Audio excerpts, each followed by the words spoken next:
Hello, good morning, everybody out there, and welcome to the Monday edition of the newspaper review here on Newsbuster NG. My name is Jennifer Mosu, and once again, welcome to the show. Of course, the newspaper review entails going through the newspapers we get from when we hit the newspaper stands, and I've got before me a couple that will go through them and get into the gist of what is going on in the country and around the world. I'll start with the paper from my left, and it's the Nigerian Tribune. And from the Nigerian Tribune, it's a splash of stories on the front page. Above the masthead, the first one says insurance. NICOM latches on $25 trillion global tax insurance for market expansion. That story is on page 16. On page 7, still on the economy, CBN to clamp down on banks engaging in illegal sales of forex. Of course, we've heard there's been a shortage of foreign exchange currencies in several banks across the country, and this is as a result of some of these banks engaging in illegal sales of those tenders. So you can get more of that story on page 7. On page 4, nominations open for 2023 Obafemi Awolowo Leadership Prize. If you're interested in that story or probably how to clinch that prize, you could check out that story on page 4. And the big story, it's talking about the Niger crisis. Arewa Forum laments 13 billion naira weekly loss to border closure and says more than 2,000 trucks of perishable goods trapped at the borders. Diversion of flights from Niger's airspace has not affected fares. That's coming from Nanta president. You can get that story on page 3. And of course, there has been a cry for a while in the country and probably across down to Niger Republic, where the looming crisis due to the coup that ousted the president, Mohamed Bazoum, has led to a lot of international fury, and that the military junta that carried out that coup, of course, should step down and reinstate the president. But yeah, you know, a lot's been going on, and we want to see how that will turn out. All right, you can get that story on page 3, like I said. On the subsidy removal, still talking about it. This is about, almost 2 months. On page 23, Tinubu put the cart before the horse. That's coming from Tunde Bakare. He says he wants the president to unite, not further divide Nigeria. He had his State of the Nation address at his Citadel Global Community Church yesterday, and that story has been making the rounds. So you might want to find out what Bakare said when you go to page 23 of the Nigerian Tribune. All right, another interesting one that popped up over the weekend on page 3. The military never received any coup request, and that's coming from the defense headquarters. Over the weekend, we had stories, statements, and press releases coming from the defense headquarters, where they said it was purportedly said by some reports that people had been trooping in to the defense headquarters to ask the military to respectfully wade into the politics of the country and intervene through a coup.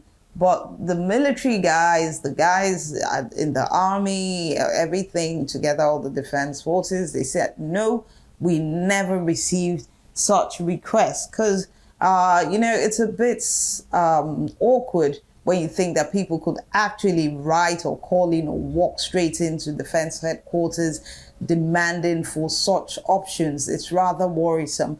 It casts aspersions on the government, and in some ways, some can argue that it makes the military complicit if actually those requests went through to them. But they said no, there was no such thing, and all the stories making the rounds that troops were underfed and hungry and starving at the front lines, that it's all untrue. You can get more of those on page 3 from the Nigerian Tribune. And moving on from that story, an armed robbery suspect in Ogun State says he procured guns from a police inspector. And, That is another strong allegation. You can get that on page 27. And a very bright and cherry one this morning. Niger coup leaders ready for dialogue with ECOWAS. I think everybody can actually heave a sigh of relief. And they apologized to the president, explained that their anger during General Abdul Salami's and the Sultan's visit, why they had to bring up such resentments, and explain how the coup staved off threat to even Nigeria. There's a lot on that story on page 8. The coup leaders eventually met with a council of Muslim clerics from Nigeria, and they had a good parley session, and they talked about, of course, the deposed president and things to keep him in good spirits. And of course, Bazoum also came out to say he's doing very well, despite what reports are going out. And the Niger coup leaders said that truly they had the right to be angry, because they expected dialogue first before ECOWAS' pronouncement on the use of force and sending in troops, in case they had to fight them off. But this is good and fine knowing that dialogue is a better option, and we don't have to walk around with our fingers crossed, not hoping for the worst. And we hope that with this development, more room for talk to embrace peace and all the ideologies behind it will be taken. All right, check out that story on page 8. And we thank all those people who have been working on behalf of the government, especially the non-state actors, to try and cement peace and spread it across the country. All right, moving on from the Nigerian Tribune, it's the Guardian newspaper. What does the Guardian have for us this morning? We've got quite a spread as well.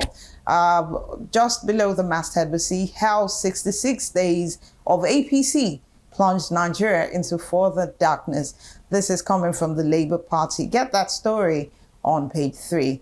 And the big story, of course, talks about CBN's fiscal irresponsibility acts. I know not a lot of people have heard about such a thing, but we need to really look into this story as an investigator probes Central Bank of Nigeria staff, consultants, the NIBSS and NSPMC to know where these irresponsibilities and irregularities have been coming from and how long they've been going, and the roles several people have played in this another act of irresponsibility and causing the country a loss of income in several ways. So check out that story on page 6. And moving on, ministerial nomination as litmus test for APC in Southwest. You can get that from the politics section on page 28. And still talking about Niger and the possible dialogue and better things. It's on page 6 as the military succumbs to dialogue, says coup in Nigeria's interest. Of course, part of what the junta, the military junta in Niger says is that the coup was also used to protect Nigeria's borders and part of her sovereignty. I don't know how that works, but you might just want to check out that story. Tinubu's reforms will fail without economic justice, ending corruption, says Bakare. He says Tinubu should kill corruption and not Nigerians. Page 3 is where you get that story. Shareholders point fingers over court's order barring FBNH from holding its annual general meeting. You can get that also on page 3. And on page 4, how fuel subsidy removal impedes justice administration. Let's see how that's, intertwines with our judicial system. So you can get that on page 4. Also from The Guardian, in more interesting stories, on page 6 of that Guardian newspapers, we have how marketers are proposing a 720 naira littered. Okay, let me not mix up that story, sorry. Back page of The Guardian, we see victory from Anthony Joshua as he knocks out an opponent. in the ring, in the wrestling ring. Yes, and that is that was quite a win if you watched that match between Joshua and Hellenius. And that knockout came in the 7th round, of course. It was quite a strong punch to the jaw. I don't know. I really felt it when I was watching it. But anyways, the win is Joshua's first stoppage win in 2.5 years. And this is also setting up a blockbuster fight with American Deontay Wilder in January. All right, moving on from that big win, we move on to the Punch newspaper. Yes, from the Punch newspaper this morning, the big story there says it's on the Forex crisis as the marketers propose 720 naira per litre suspend fuel imports. We're talking about the independent petroleum marketers and the riders to that story. No Forex in CBN's I&E, that's importation and exportation window. Fuel price hike imminent, says Mormon and Ipman. Marketers seek end to dollar scarcity as the naira slides further amid shortage. That story on page 21 is talking about the Independent Petroleum Marketers Association of Nigeria's proposal of the 720 naira per litre. And they say that this might actually lead to the suspension of fuel imports. And if it goes on, prices of the pump prices of petrol might start hitting between 680 naira to 720 naira per litre in the few next coming weeks. And this is if the dollar continues to trade from what it's going on right now at the parallel market from 910 naira to 950 naira. That's what it's going for. So these dealers are actually seeking to import petrol, and they're also being forced to put plans on hold due to foreign exchange scarcity. And of course, without the Forex, the importation on that commodity is kind of difficult. They say that the central bank's import and exportation window it has remained illiquid, and it's not able to provide the amount they need for these transactions, which is somewhere between 25 to 30 million dollars. And this gets harder as the naira continues to slide further and shortage hits banks. So there's still a lot that still needs to go on behind the scene. The subsidy removal is really not looking good for everybody, those at the upstream, midstream, downstream consumers. It's not looking good. All right, moving on from that story on page 21 of the Punch newspaper, we also see a picture there, and that picture shows the leader of the Niger Republic's junta, General Abdurrahmani Chiani, during a meeting with Nigerian Islamic scholars led by the national leader of Jama'atu Islatil wa Ikmatus Sana, Sheikh Abdullahi Lau, in Niger Republic on Saturday. All right, those were the guys who were able to do it and broker that first stage of the peace process. The CCB shuns request on Tinubu and Shettima's assets. That's on page 9. Why will the Code of Conduct Bureau shun that request? You might want to find out why when you check out that story on page 9. ICPC grills their Greek ministry officials over massive fraud. That's always what we see in the papers. You can get that on page 8 and on page 7. Shaibu manipulated youth council poll for selfish reasons. That's coming from Godwin Obaseki, the governor of Edo State, who says his deputy, Shaibu Philip, is hell-bent on deposing and removing him, and he's going to fight him to the last. Nigerian politics as usual. And those are some of the stories from the Punch newspaper. If you pick up a copy, there's loads of other stories inside that might interest you. So hit the newspaper stands and do that. And from the Punch newspaper It's on to the New Telegraph. Yes, the New Telegraph has quite a spread as well. Above the masthead, we see the first one. The first story says the FBNH shareholders, that's First Bank of Nigeria Holdings, shareholders insist their annual general meeting should hold despite a court order ruling against that. If you're part of the shareholders or anything, or you just want a good read, check out that story above the masthead. We also see from page 8, there's a liner there, all up on record global demand forecast and sustains gains. You can get that on page 8. And moving on, the big story, kill corruption, not Nigerians. I mentioned that earlier. That was from Tunde Bakare's Citadel Global Community Church's State of the Nation address. And he says palliatives are not a cure for citizens' sufferings. States Tinubu lacks morality to provide ECHO with leadership.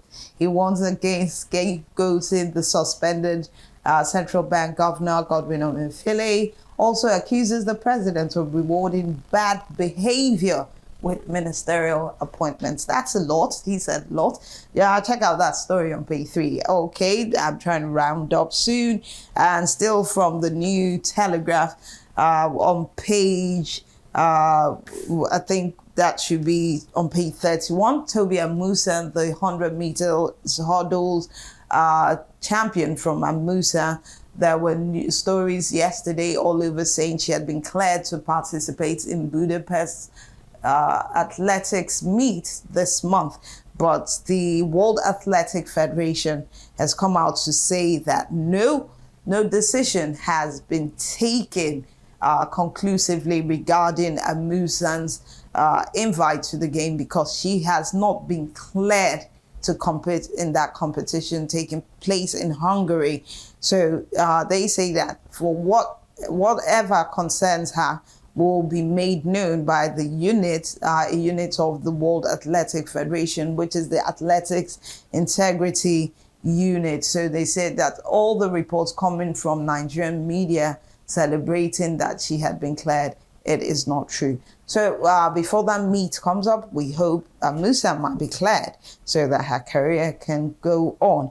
Also from the New Telegraph, a big story from yesterday, as the NDLEA arrests a Festac Town Lagos-based drug baroness and also 4 kingpins across the state. The drug baroness, by the name of Ebele had about 2,750,000 pills of tramadol were found stashed away in her car, her warehouse, and her residence in Festac.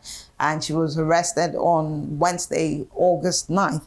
And of course, this is big kudos to the NDLEA. They are really on a huge, massive drive to rid the country of drugs and illicit drugs, substances and things that, will not put our country in the right place.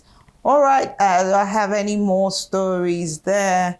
And I guess that's about it. Okay, one more interesting one. I missed this from the Nigerian Tribune on page 5.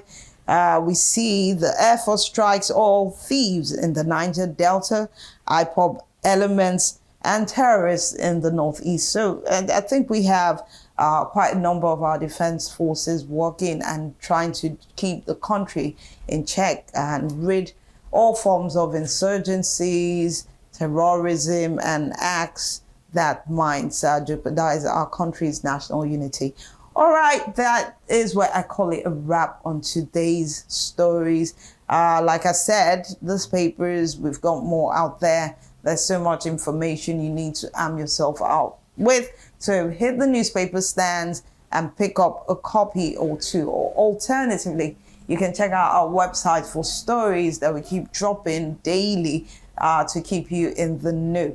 And that website is www.newsbusterng.com. And you can also check out all what we have on our stables on our YouTube channel. Simply go to our YouTube link. That's at Newsbuster NG. So when you get that, make sure you subscribe, like, and share, and keep yourself logged on to that station. We are all over social media, Twitter and other platforms, Facebook, yes. So just make sure you check out all those things. Like us, follow us, and recommend us to your friends and everybody. All right, from me, Jennifer, do have a pleasant day ahead. And we'll see when the next news episode comes up. Bye now.